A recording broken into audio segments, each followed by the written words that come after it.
Heme aquí con Alfonso Herrera. Poncho, qué gusto me da saludarte, bienvenido. Igualmente, Heriberto, un placer estar acá. ¿Eres rebelde? Soy, porque no sigo a los demás.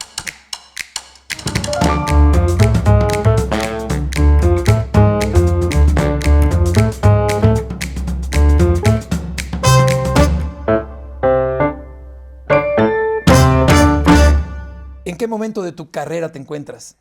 Fíjate que me encuentro en un momento muy interesante, entendiendo lo que significa esto, que al final de cuentas es un espacio donde uno intenta hacer lo mejor posible adentro de un set, tratando de contar una historia de la mejor forma, haciendo equipo. Creo que al final de cuentas esa es la labor que uno tiene o que uno hace, hacer equipo y contar una historia de la mejor forma.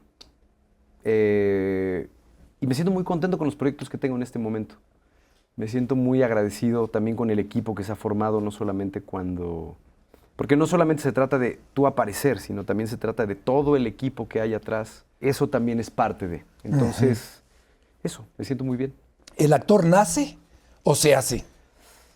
Yo creo que hay compañeros que tienen un don y hay compañeros que también conforme va pasando el tiempo van adquiriendo herramientas y esas herramientas van haciendo oficio. Yo me considero de los segundos. Yo no quería dedicarme a la actuación, yo ni siquiera pensaba que me iba a dedicar a la actuación, ni al entretenimiento, ni a dar conciertos, a nada de eso.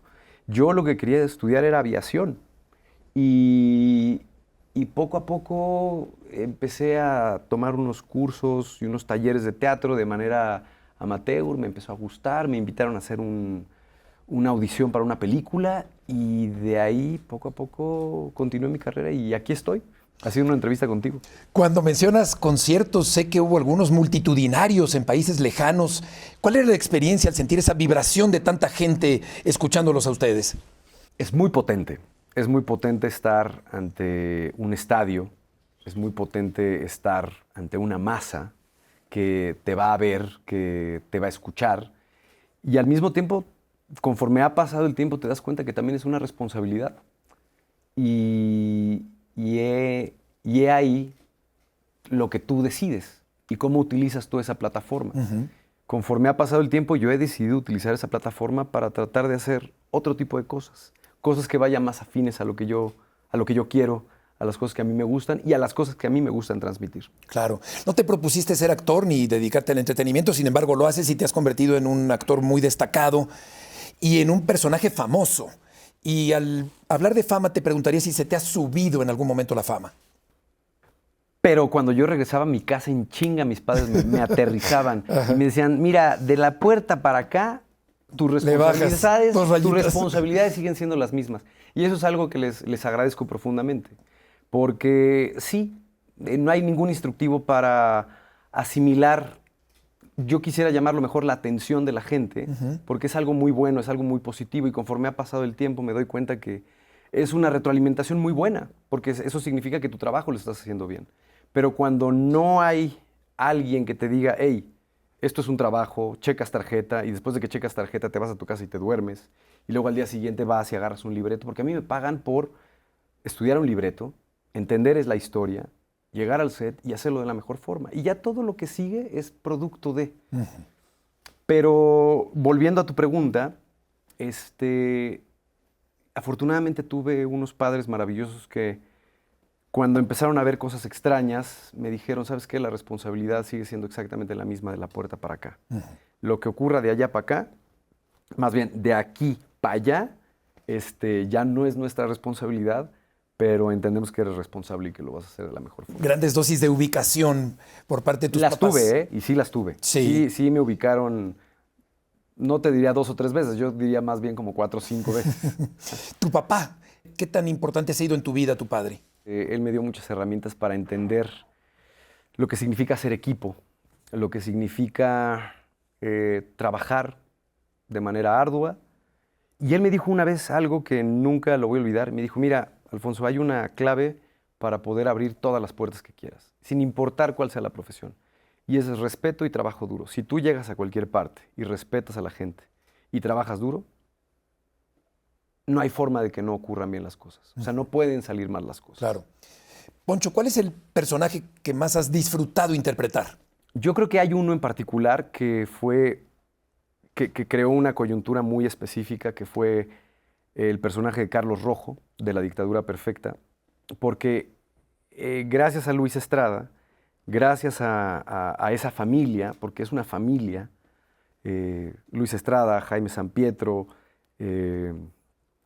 todas las personas que involucran ese equipo de trabajo, me dio la posibilidad de entender lo que significa abordar una historia y bordar una historia, y bordar un personaje, y tener el detenimiento y el estudio para poder hacerlo de la mejor forma. Y ese personaje me retó de manera muy potente, porque de repente iba al set con Damián, iba al set con Enrique Arreola, iba al set con Noé Hernández, iba al set con Dagoberto Gama, que son grandísimos actores que admiro.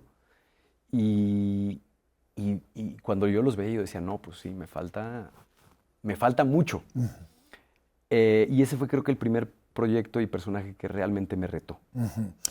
En Que Viva México, más allá de la ambición, de la brutal desigualdad social que hay en México, de la jocosa presentación de esa Corte de los Milagros, que es la parentela de Pancho, tu personaje. Tal cual. Hay muchos simbolismos en esa película, Tal cual. Poncho. ¿Cuáles son estos simbolismos que proyecta este filme que ha tenido tanta repercusión? Pues yo creo que es un microcosmos de lo que significa México. La familia, los diferentes eslabones que nutren este país, que son representados de manera muy ácida por estos personajes, y obviamente escrito de manera muy ácida por Luis Estrada y por Jaime Sampietro. Y al final de cuentas, esta película es un reflejo ácido, tormentoso, peligrosamente divertido de lo que nosotros somos como sociedad. Puede tener muchas lecturas esta película. Puede ser solamente como una comedia donde uno se la puede pasar muy bien, o si uno hace un análisis y uno se pone un poquito unos lentes y se pone a analizar con detenimiento a los personajes, la relación entre los personajes, puede ser escandalosamente y peligrosamente divertida. ¿Peligrosamente divertida también la realidad de México? Sí, sí. Como diría la abuela, que esta es una frase no de la abuela, tan lejos de Dios y tan cerca de los Estados Unidos. Uh-huh. Porque al final de cuentas, y creo que esto tiene mucho que ver también con el tema deportivo. Y me llama mucho la atención, porque tú eres un periodista que yo admiro mucho y eres y no lo digo de baba de perico ni de cebollazo, eres uno de los periodistas más importantes que tiene este país, y de la misma forma en el ambiente deportivo. Y si Gracias, hablamos del Poncho. ambiente deportivo, en México no sabemos jugar en equipo. Esta metáfora de los cangrejos que van subiendo, sí, y que de repente te bajan, sí, eso pasa. Sí. Eso pasa en los equipos de fútbol, eso pasa en diferentes disciplinas. Y a veces esos cangrejos no necesariamente son los mismos jugadores, pueden ser los directivos o inclusive mucho más arriba.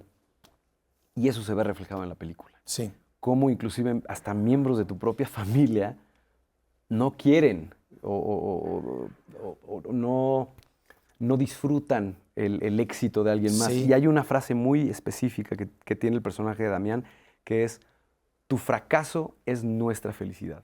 Sí, sí, sí, sí. Es una frase lapidaria. Lapidaria, la envidia. También existe la contraparte, Poncho, cuando hay un temblor, por ejemplo, que ahí brota de lo más profundo del mexicano un sentimiento de apoyo y solidaridad con el prójimo, ¿no? Claro. Pero tiene que llegar esas catástrofes para que eso brote, porque de lo contrario estoy de acuerdo. Muchas veces sucede lo de los cangrejos. Creo que ocurre en catástrofes o cuando un mexicano se encuentra en el extranjero. Sí. O cuando hay alcohol de por medio. Sí. Me parece que esas ecuaciones hacen que de repente, claro, aflore la exaltación nacionalismo de la amistad, y esta cosa de, sí, somos. Pero sí, ¿qué pasa cuando no hay eso? Sí, es verdad. Es complejo. Y es un obstáculo y es un impedimento para que esto funcione mejor. Hablando de deportes, ¿cuál es tu deporte favorito y cuál has practicado en tu vida? El fútbol. Yo jugué mucho tiempo fútbol desde que era niño. Yo viví en Guadalajara muchos años y yo vivía justo atrás del Club Atlas, entonces yo iba y jugué en las inferiores, pero muy, muy inferiores del Atlas de chamaco. Entonces le tengo mucho cariño también a ese equipo. Por otro lado, le tengo mucho cariño a los Pumas, perdón. Le tengo mucho cariño a los Pumas por mi padre. Mi padre estudió en la UNAM y obviamente pues esos colores me los pasó. Claro. Vuelvo al cine para preguntarte qué tan importante es la función social y crítica de la realidad que tiene el cine. Yo creo que no hay que olvidar que el cine, en primer lugar, sirve para entretener. La gente paga un boleto para ir y divertirse. Y creo que ese es el principal cometido del cine, ¿no? Llegar, entrar a una sala oscura y de repente que las luces se prendan y te puedas dejar perder en una historia. Creo que ese es el principal cometido. Si de repente en esa historia, cuando se apagan más bien cuando se prenden las luces y cuando uno sale de la sala de cine y otra película empieza a ocurrir adentro, creo que ahí hay un plus. Pero yo soy de la idea que es una herramienta de entretenimiento y tampoco hay que complicarse tanto ni intelectualizar tanto. Y creo que cuando uno deja de intelectualizar tanto las cosas es cuando las cosas se vuelven mejores y más complejas. Aunque tiene una consecuencia secundaria también, ¿no? De aprendizaje, de lección de vida, de elementos que te pueden servir al salir de la sala cinematográfica, ¿no? Como por ejemplo Rocky, recuerdo a cuánta gente no le inspiró al salir de esa sala de cine y quererse comer el mundo a puños después de ver esa película de Rocky. Claro, el famoso ojo de tigre, ¿no? El tener este ojo de tigre, de salir, comerte el mundo. Sí. Pero al final no deja de ser, claro. No deja de ser un entretenimiento, Sí, ¿no? sí. La gente va y se deja llevar por la historia y por la música y por la fotografía y por las actuaciones, pero no deja de ser entretenimiento. Otra película tuya de otro tema, la del baile de los 41. ¿Por qué se asocia la homosexualidad con el baile de los 41? Bueno, es una historia verídica en la que el yerno de Porfirio Díaz, Ignacio de la Torre y Mier, que era, desde mi perspectiva, el príncipe de México, el que estaba destinado a ser el próximo presidente de México, tenía fiestas clandestinas con personajes importantes tanto de la política como como empresarios muy importantes de la época, que no podían ser ellos mismos. Entonces hacían estas fiestas clandestinas. Cuando ocurre esta redada, agarran a 42 personas, van con el presidente de la República, le dan una lista y se da cuenta de que en esa lista estaba su yerno. Y el presidente de México dice, bueno, aquí solamente veo 41 y por eso se asocia el número 41 a la comunidad LGBT. ¿Ha cambiado México o ha mejorado en términos de aceptación de la homosexualidad? Yo creo que no. Yo creo que desafortunadamente siguen existiendo muchos prejuicios. Desafortunadamente sigue siendo un país extremadamente machista. Y cuando salió esta película, se habló mucho acerca de lo que significa México, de lo abierto que es México, y yo discrepo de la apertura que tiene México.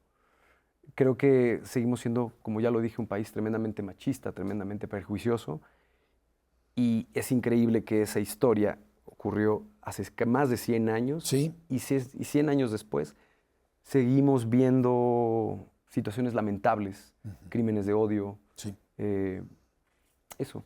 Creo que difícilmente las cosas han cambiado.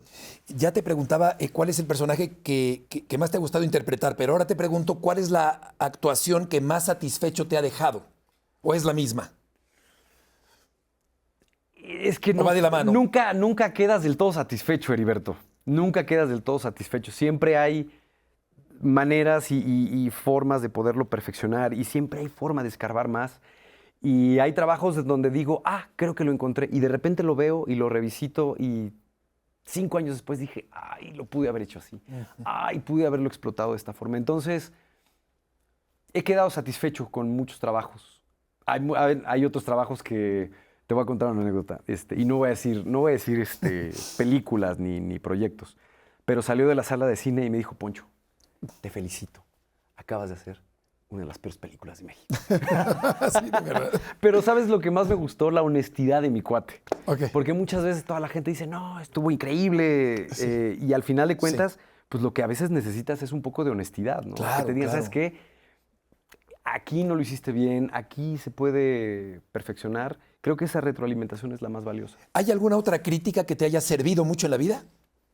Aparte de ese comentario de tu amigo al salir de la película. Sí, claro. Hubo una... Yo me acuerdo que hace más de... ¿Qué será? Ay, cabrón. Es que no quiero hacer cuentas porque me espanto. Si tienes 40 años. No. Sí. Me acuerdo que fui a hacer una obra de teatro y salimos a dar una gira por la República y mi padre me acompañó. Y él vio todas las obras, de todas las funciones, tanto creo que fue en Chihuahua, luego fuimos a Torreón y fuimos a muchos otros estados. Y cuando terminó la gira, yo estaba como muy emocionado y muy satisfecho de lo que había hecho y le pregunté a mi padre, oye, ¿qué te pareció? Y mi padre me dijo, ¿quieres la verdad o quieres sentirte bien? Dije, no, quiero la verdad. Claro. Y me dio una retroalimentación muy importante que tenía que ver con tecnicismos que tenía que mejorar. Mi padre le gusta mucho el entretenimiento. Y él me fue a ver como simple espectador. Sí. Y yo agradecí mucho esa retroalimentación. Claro. Porque vuelvo a lo mismo. Eso es lo que realmente construye. Cuando tú ves tus películas, ¿qué observas? ¿Tu gesticulación, tu tono de voz, lo que sale de adentro del personaje? Pues es que hay diferentes lecturas y yo creo que los compañeros que digan que no se ven y que solamente ven la historia es una mentira. Claro. O sea, lo primero que yo veo cuando termino un proyecto es a ver cómo quedó mi trabajo. O sea, quiero ver Claro. si lo hice bien, si lo hizo mal, si lo que yo estudié se ve reflejado, si eso funciona. Y ya después, si veo que no salió tan mal las cosas, ya me puedo relajar y puedo verla otra vez, pero ya viendo la historia en general. Pero yo creo que lo importante, o por lo menos en mi caso, es que ese engranaje funcione.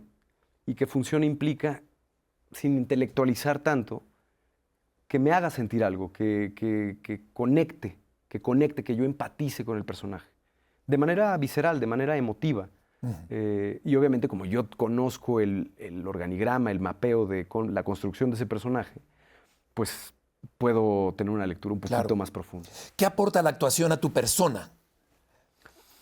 Trabajar en equipo. Cuando tú llegas a un set como pues hay muchos elementos que si esos elementos no existieran, pues no estaríamos aquí. Y creo que cuando uno entiende que esto es un trabajo en equipo, que hay compañeros que llegan, que nos hacen el favor de switchar la cámara, que nos hacen el favor de tener el set de una manera apropiada y que nosotros también complementamos y somos parte de ese proceso, creo que uno va de gane.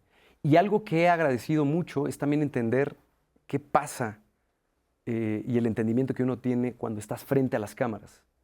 Cuando estás frente a cámaras, pero también al mismo tiempo sabes qué está pasando del otro lado o tienes una idea, se hace el trabajo mucho más simple, se hace más sencillo. Poncho, ¿cuál es el actor mexicano que más has admirado en tu vida? Yo te puedo decir que Damián Alcázar.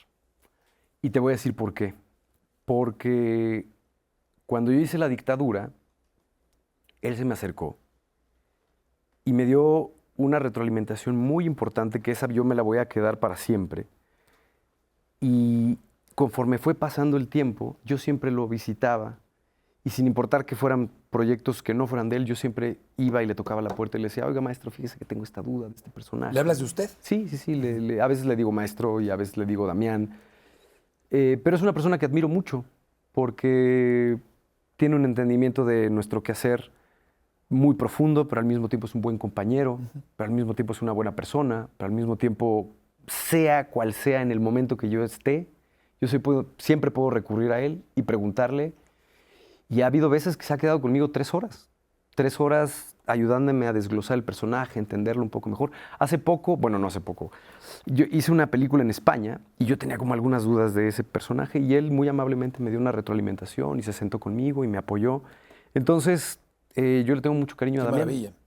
¿Hace 3 personajes en que vive Hace México? 3 personajes. Sí. Y de manera magistral. Sí. Magistral. Los 3, el sacerdote, El sacerdote, el patriarca el padre de familia, padre el de familia. patriarca y el político. Y el político también, es verdad. Es verdad. Sí. ¿Y actriz mexicana? Actriz mexicana, yo creo que Silvia Pinal. Fíjate que también Queta Labat. ¿Qué tal? Yo tuve la posibilidad de trabajar con Queta Labat en un proyecto de televisión y yo la veía y yo decía, es que no puedo creer, Queta pues conoció a Pedro y me contaba anécdotas de Pedro cuando era niña. Luego también te puedo decir a Betty Moreno. Betty Moreno, Betty claro. Moreno también la admiro Es mucho. hija de José De Elías José Elías Moreno. Moreno, Claro. Sí. una familia que se ha dedicado a esto Claro. desde que tienen uso de razón. Pues sí, te puedo decir Queta Labat. Queta Labat Betty es Moreno. mamá de un periodista, de un comentarista deportivo, ¿sabías? No lo Deportivo sabía. y taurino, Pablo Carrillo. Es más, te voy a contar. Es la mamá de No Pablo Carrillo. no lo sabía. Sí. Te voy a contar una anécdota. En estas idas y venidas, cuando yo iba de Guadalajara a México a visitar a mi padre, un día yo he de haber tenido unos 7 años y me tocó a Queta Labat sentada al lado. Mira. Y me empieza a contar lo que ella hacía, obviamente desde la perspectiva de una actriz que le cuenta a un niño de 7 años qué es lo que hace. Y resulta que ella hizo una telenovela que se llamaba El Ángel Blanco, que la produjo el Seguro Social.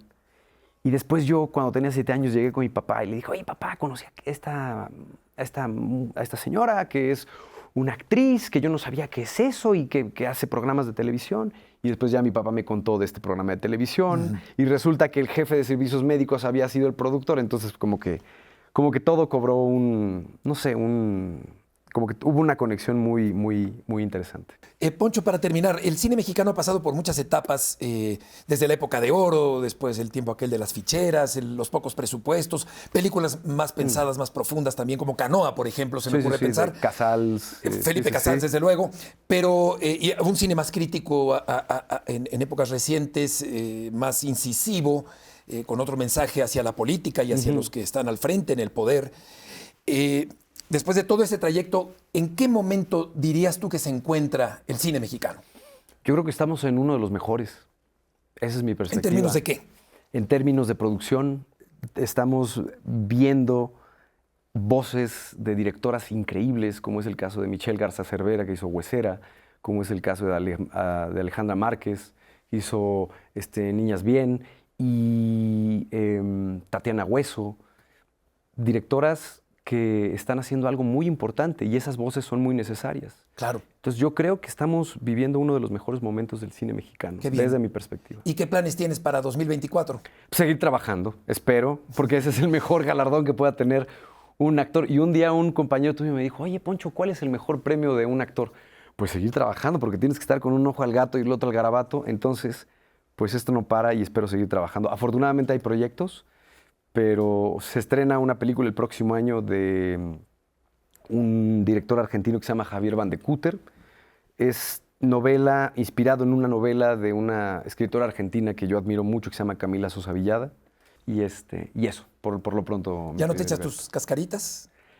Me encantaría, pero ya la rodilla izquierda se me sale, literal. Sí. Literal, se me sale la rodilla izquierda. Tienes que reacomodar. Cuando tengo la posibilidad de ponerme una rodillera, bien apretada. Bien apretada, a veces me salen los ánimos de jugar una cáscara. Qué gusto verte, Poncho. Gracias Igualmente, por estar Heriberto, aquí. Gracias. Muy amable. Que te vaya muy bien. Gracias. Heme aquí con Alfonso Herrera.